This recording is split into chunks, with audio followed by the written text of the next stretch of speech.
Welcome to Red Flames kitchen. ഇന്നത്തെ recipe ഒരു coconut കേക്കാണ്. വളരെ ഈസി ആയിട്ട് ചെയ്യാൻ പറ്റിയിട്ടുള്ള ഒരു കോക്കനട്ട് കേക്കാണ്. നമ്മളിതിനകത്ത് എണ്ണ യൂസ് ചെയ്യുന്നില്ല. അതുകൂടാതെ ഓവനിലല്ല, സ്റ്റൗ ടോപ്പ് തന്നെ ഒരു വ്യത്യസ്തമായ രീതിയിലാണ് ഇന്നത്തെ കേക്ക് ബേക്ക് ചെയ്തിട്ടുള്ളത്. നല്ല സ്പോഞ്ചിയാണ്, നല്ല സോഫ്റ്റാണ്. റെസിപ്പിയിലേക്ക് കടക്കുന്നതിന് മുന്നായിട്ട് ഈ ചാനൽ ഇതുവരെ സബ്സ്ക്രൈബ് ചെയ്യാത്തവരുണ്ടെങ്കിൽ സബ്സ്ക്രൈബ് ചെയ്യൂ പ്ലീസ്.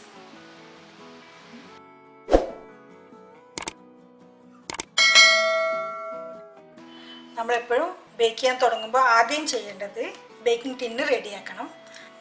നമ്മൾ കേക്ക് ഉണ്ടാക്കുന്നത് ബേക്കിംഗ് ടിന്നിലാണെങ്കിലും ഫ്രൈ പാനിലാണെങ്കിലും സോസ് പാനിലാണെങ്കിലും എല്ലാം അത് റെഡിയാക്കി വെക്കണം. അപ്പോൾ അതിനായിട്ട് നമ്മൾ ആദ്യം ചെയ്യേണ്ടത് ഇതിന് പാകത്തിനുള്ള ഒരു ബട്ടർ പേപ്പർ കട്ട് ചെയ്ത് വെക്കണം. അപ്പോൾ ഞാൻ ഏകദേശം ഈ ഒരു സൈസിലുള്ള ഒരു ബട്ടർ പേപ്പർ കട്ട് ചെയ്തിട്ടുണ്ട്. ഇനി ഇതിനെ നമുക്ക്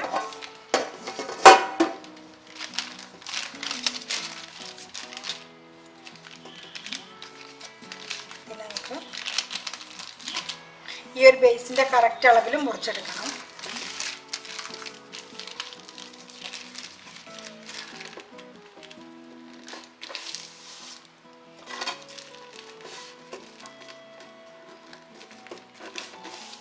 അത് ഇതുപോലെ ഫോൾഡ് ചെയ്തിട്ടുണ്ട്. ഇനി നമ്മൾ ഈ ടിന്നിൻ്റെ സെൻറ്റർ ഭാഗത്തുനിന്ന് ഇങ്ങോട്ട് പിടിക്കാം. കറക്റ്റ് സെൻറ്റർ ഭാഗത്തുനിന്ന് ഈ എഡ്ജിലേക്ക് പിടിച്ച് ഈ എഡ്ജിനെ കണക്കാക്കി ഇങ്ങനെ കട്ട് ചെയ്താൽ മതി.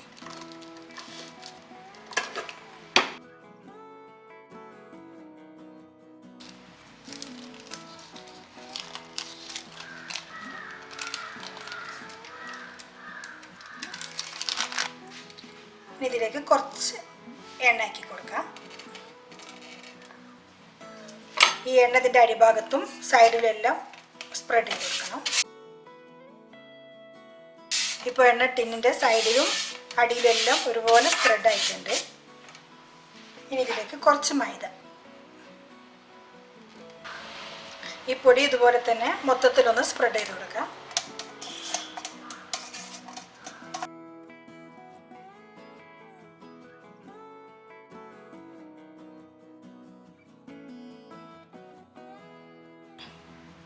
ബാലൻസ് ഉള്ള ഈ പൊടി കളയേണ്ട ആവശ്യമില്ല, നമുക്ക് കേക്കിലേക്ക് യൂസ് ചെയ്യാം. അപ്പോൾ ഇത് കേക്കിലേക്ക് ആവശ്യമുള്ള ഡ്രൈ ഫ്രൂട്ട്സും നട്ട്സും ആണ്. നമുക്ക് ഇഷ്ടമുള്ളത് എടുക്കാം. ഇതിപ്പോൾ ഓൾമോസ്റ്റ് ഒരു കപ്പോളം ഉണ്ട്. കുറച്ച് അണ്ടിപ്പരിപ്പ് ചെറുതായി കഷ്ണങ്ങളാക്കിയത്, കുറച്ച് ടൂട്ടി ഫ്രൂട്ടി ഉണ്ട്, കുറച്ച് ഉണക്കമുന്തിരി ഉണ്ട്. എല്ലാം കൂടെ ഒരു കപ്പ് എടുത്തിട്ടുണ്ട്. ആദ്യം ഇത് ഒരു ഉണങ്ങിയ പാത്രത്തിലേക്ക് ഇട്ട് കൊടുക്കാം.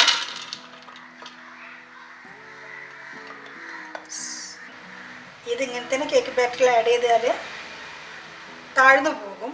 അപ്പോൾ താഴ്ന്നു പോവാതിരിക്കാനായിട്ട് ഇതിലേക്ക് കുറച്ച് മൈദപ്പൊടി, ഒരു ടേബിൾ സ്പൂണോളം എടുത്തിട്ടുണ്ട്. നന്നായിട്ടൊന്ന് മിക്സ് ചെയ്യാം.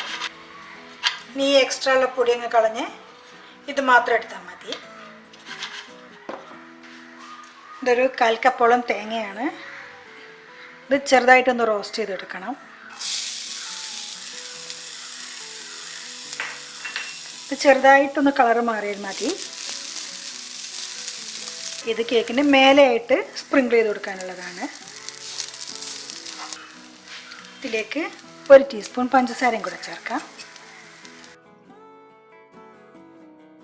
ഇത്രയും ബ്രൗൺ ആയാൽ മതി. ഇനി നമുക്ക് ഫ്ലെയിം ഓഫ് ചെയ്യാം. ഇത് നല്ലപോലെ ചൂടാറിയ ശേഷം വേണം കേക്ക് ബാറ്ററിൻ്റെ മേലെ സ്പ്രിങ്കിൾ ചെയ്യാനായിട്ട്. സ്റ്റൗ ഓഫ് ചെയ്താലും കുറച്ച് സമയം ഒന്നും കൂടെ ഒന്ന് ഇളക്കി കൊടുക്കണം.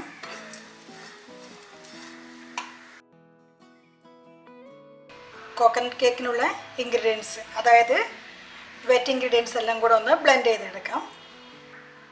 ആദ്യം നമുക്ക് മുട്ട, 2 മുട്ടയാണ്.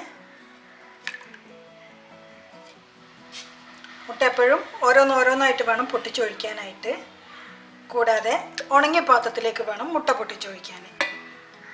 മുട്ട ഒഴിച്ചിട്ടുള്ള ഈ പാത്രവും ബ്ലെൻഡറും എല്ലാം ഉണങ്ങിയതായിരിക്കണം. അതല്ലാന്നുണ്ടെങ്കിൽ കേക്കിന് ചെറുതായിട്ട് മുട്ടയുടെ മണം വരും. ഇനി ഇതിലേക്ക് 1 കപ്പ് പഞ്ചസാര,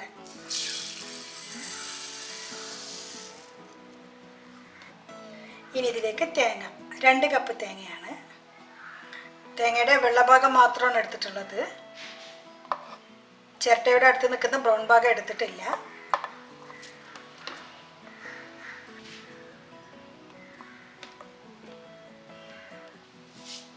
ഇനി ഇതെല്ലാം കൂടെ നന്നായിട്ടൊന്ന് ബ്ലെൻഡ് ചെയ്തെടുക്കുക.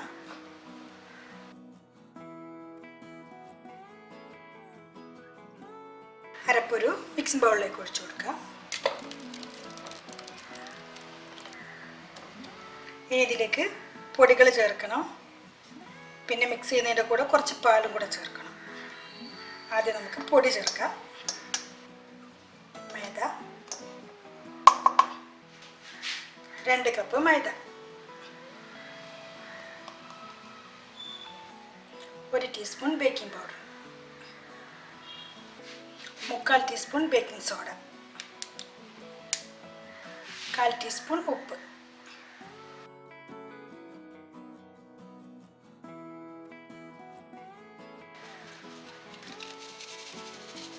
ഇനി തേങ്ങാക്കൂട്ടിലേക്ക് പൊടി നന്നായിട്ട് അങ്ങ് മിക്സ് ചെയ്യുക. ആദ്യം ഒരു 1/4 കപ്പ് പാൽ ഒഴിച്ചു കൊടുക്കുക.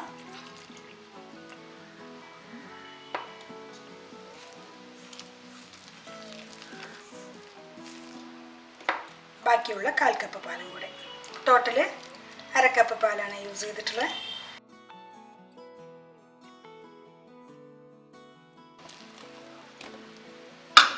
അര ടീസ്പൂൺ വാനില എസൻസ്.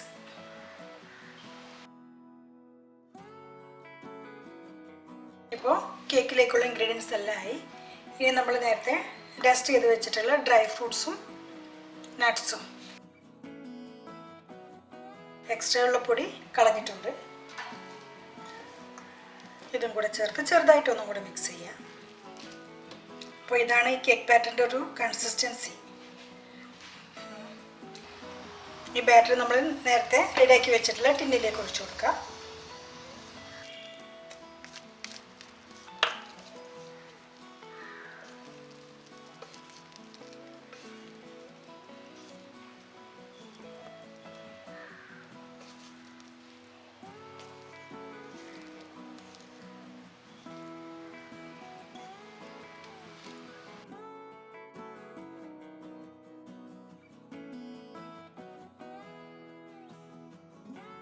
രണ്ട് കപ്പ് തേങ്ങ അരച്ചിട്ടുണ്ട്. അപ്പോൾ അതിൻ്റെ പീരയും കൂടെ അതിനകത്ത് ഉള്ളതാണ്.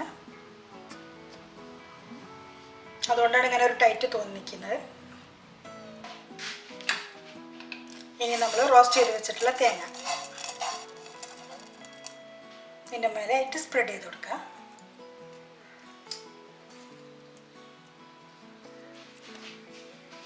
ഗാർണിഷിങ്ങിനായിട്ട് ചെറി.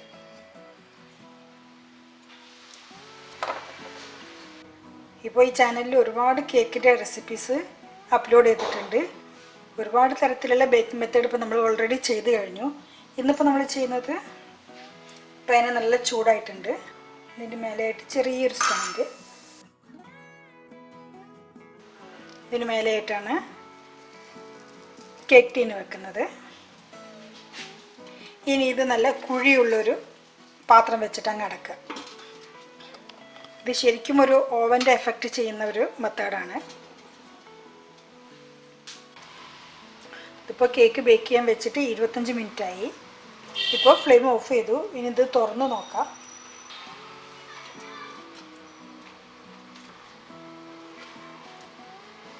ഉള്ളെല്ലാം വെന്തിട്ടുണ്ടോ എന്ന് നോക്കാം.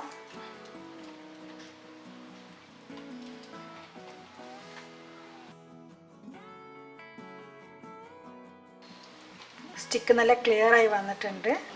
അതായത് കേക്ക് നല്ല പാകത്തിന് വെന്ത് വന്നിട്ടുണ്ട്. അപ്പോൾ നല്ല ടേസ്റ്റി ആയിട്ടുള്ള കോക്കനട്ട് കേക്ക് റെഡി ആയിട്ടുണ്ട്. ഇനി ഇത് തണുത്ത ശേഷം നമുക്ക് കട്ട് ചെയ്ത് സെർവ് ചെയ്യാം. വീഡിയോ എല്ലാവർക്കും ഇഷ്ടമാകാമെന്ന് വിചാരിക്കുന്നു. ഇനിയും നല്ല നല്ല വീഡിയോസിനായി ചാനൽ ഇതുവരെ സബ്സ്ക്രൈബ് ചെയ്യാത്തവരുണ്ടെങ്കിൽ സബ്സ്ക്രൈബ് ചെയ്യൂ പ്ലീസ്. ഇൻഷാ അല്ലാഹ് അടുത്ത വീഡിയോയിൽ കാണാം. Thank you for watching this video. Have A nice day.